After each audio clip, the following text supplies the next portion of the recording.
Hello everyone, my name is Sayantan Bhattacharya. I'm a postdoc at Purdue University, working with Professor Pavlo Vlahos and Professor Elias Bilianis.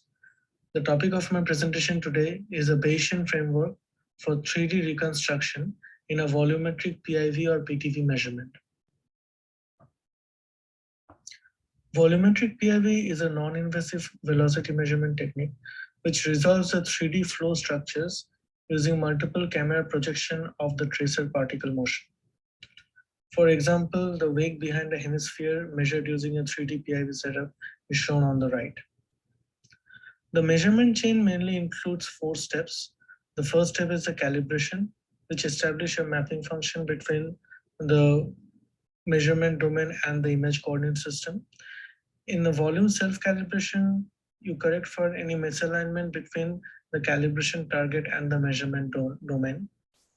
In the third step, which is a critical step of volumetric reconstruction, here you estimate the 3D intensity field or the 3D particle positions using the camera calibration and the recorded image information.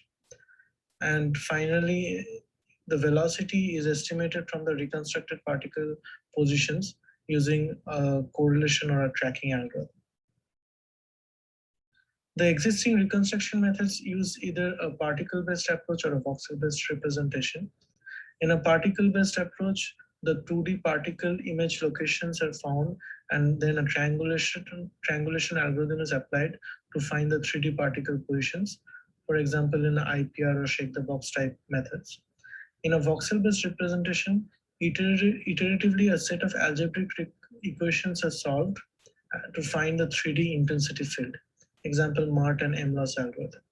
Each methods have their own advantages and disadvantages. However, the 3D reconstruction is challenging due to the underdetermined nature of the problem.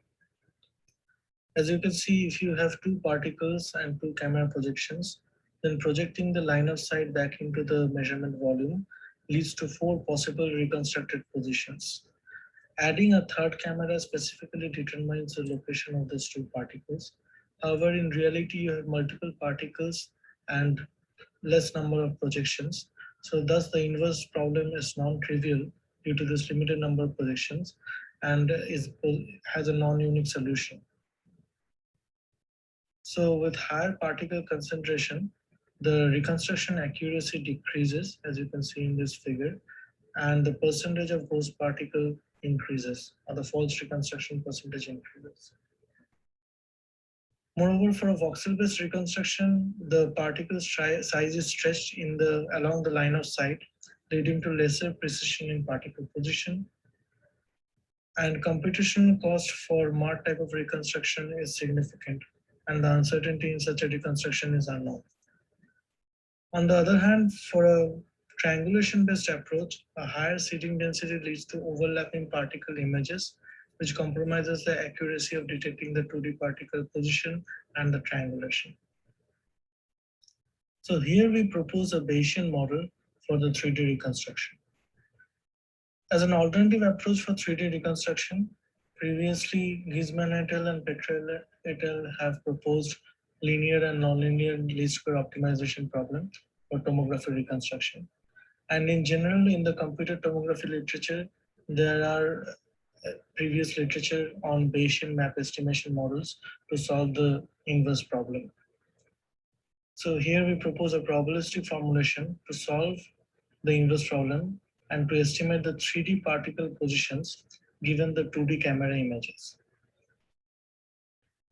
As you can see here in the forward model, you have the unknown 3D positions X, and then the system model, which is given by the camera calibration, and which maps the 3D unknown positions to the observed camera images Y.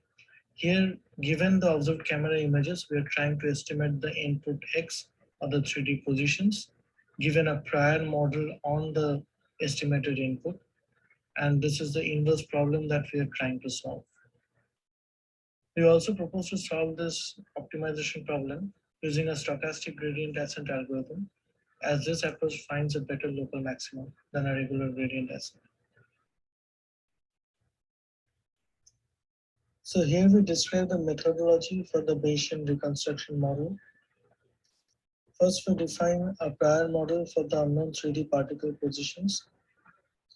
A uniform prior is assumed for all n particles, and each particle is assumed to be independent. Next, we define the forward model, which uses the camera calibration denoted by C to provide a forward mapping from the 3D spatial coordinate locations X to the image coordinates R and C for mth camera. The nomenclature of each symbol is denoted here. This gives the projected pixel intensity FMRC given by this equation. So this term here denotes the projected pixel coordinate using a Gaussian point spread function and summing over the intensity for all m particles, we get the projected pixel intensity denoted by FMRC. Next, we estimate the likelihood, which relates the expected observations to the prior distribution. So the likelihood of the observed image with respect to the 3D particle positions can be written as a function of each pixel likelihood. So this is given by the product of each pixel likelihood, assuming each pixel is independent, and this incorporates the forward model in the likelihood. Also, assuming an additive Gaussian noise, this likelihood probability can be expressed as a Gaussian function. Next, we define the posterior as using Bayes' theorem. We define the posterior as the likelihood times the prior. So once we know the posterior, the map estimate is defined as the argument which maximizes the log of the posterior, which is expressed as the sum of the log likelihood and the prior. Then we define the stochastic gradient ascent equation, which is given by the gradient of the log of the likelihood times AT, which is the learning rate, and this updates the unknown 3D positions at each iteration. For updating the parameters in a stochastic gradient ascent, the points are initialized randomly, and thus the path towards the solution oscillates. This gives it a better probability to avoid getting trapped in a local maximum. In terms of the implementation, this was done using PyTorch with tensor formulations. Adam optimizer was used with a varying learning rate of 0.001 to 0.1. A polynomial calibration function was used for the forward model. The image size was 64 by 64 with a varying particle concentration from 0.01 to 0.1 particles per pixel, which corresponds to a 12 cubic millimeter volume.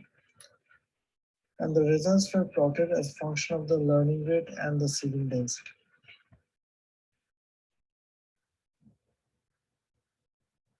At first, we'll look into the optimization results for the whole image space for different learning rates. So the loss function decreases sharply with iterations for a learning rate of 0.1, whereas for a learning rate of 0.001, it decreases gradually. When we look into the particle, the yield rate, which is how many reconstructed positions match the true particle positions, we see that the yield rate is highest at 41% for a learning rate of 0.1, and it decreases to 22% for a smaller learning rate. However, the RMS error in all these cases remains close to 0.25 pixels. Next, we look into the results for the different particle concentrations. As you can see that the estimated projection matches the recorded image reasonably well. However, if you look into the particle yield rate and the RMS error, the particle yield rate remains constant between 32 to 28% with an increase in the seeding density. However, the RMS error decreases slightly with increase in seeding density, and this may be related to the increase in number of particles, leading to a better optimization of the loss function. Previous results were obtained for optimization based on the whole image space. However, for computational efficiency and better optimization using the stochastic gradient ascent algorithm, random image patches are selected from a random camera for each iteration of the optimization. These patches are denoted by the batch size, and for smallest batch size, smaller learning rate is used for better training. The results show oscillation in the loss function with a decreasing convergence for a smaller batch size. So here you can see that we have used three batch sizes, 48, 32, and 16 for a 64 window size and plotted over 50,000 iterations. For a batch size of 48, it shows a faster convergence, whereas for a batch size of 16, it shows a very high amplitude of oscillation in the loss function. These cases were processed using 0.01 particles per pixel, which is a lower seeding density, and that can affect the signal or the particle content in a particular subregion of the image, and that can affect the convergence. Consequently, we look into the sampled image space optimization for different particle concentrations. The mean square error loss function convergence significantly improves with the increase in particle count. Here we use a batch size of 32 and the particle count is varied from 40 to 400 in a 64 by 64 window. As we see the mean square loss function as a function of 50,000 iterations. The highest seeding density is denoted by the magenta, which shows a faster convergence, whereas the lowest seeding density is denoted by these red dots, which shows significant oscillations. The results for the RMS error shows highest RMS error for the lowest seeding density case, which also indicates that a lower reconstruction error is obtained as the number of particles or the signal content increases per image batch size. However, the particle yield rate on average is about 27%, and this is much lower compared to regular reconstruction algorithms. This may be related to random selection of image patches independently for each camera, which doesn't update the same set of particles in a subvolume for all cameras simultaneously. Finally, instead of selecting random image patches, we select randomly subvolumes from the whole measurement domain and find out the corresponding image patches on each camera using the calibration function. Here we vary the batch size from 25% of the whole volume to 100% of the whole volume. As you can see, the loss function oscillates and converges slowly for a lower batch size. However, for a batch size greater than 50%, the convergence improves. The video on the left shows how the particles move during the iterations, during the optimization iterations. And you can see that the particles are getting trapped in different local minima. And hence the particle yield rate is 40%, which is lower compared to existing reconstruction methods. Hence, this is a work in progress. So in conclusion, we have proposed a 3D particle reconstruction model using map formulation and stochastic gradient ascent optimization. The initial results show a lower particle yield rate and the RMS error was close to 0.25 pixels. The batch gradient ascent shows faster convergence for higher seeding density, where you have higher particles in an image subregion. And for batch optimization using random subvolumes, we saw that subvolume size greater than 50% of the measurement domain yields a better convergence. So this is a work in progress and further development and validation are required. As a next step, we plan to add perturbations to the stochastic gradient ascent algorithm to avoid local minima and improve the yield rate. Thank you for your attention, and if you have any questions, please feel free to ask them in the Q&A session.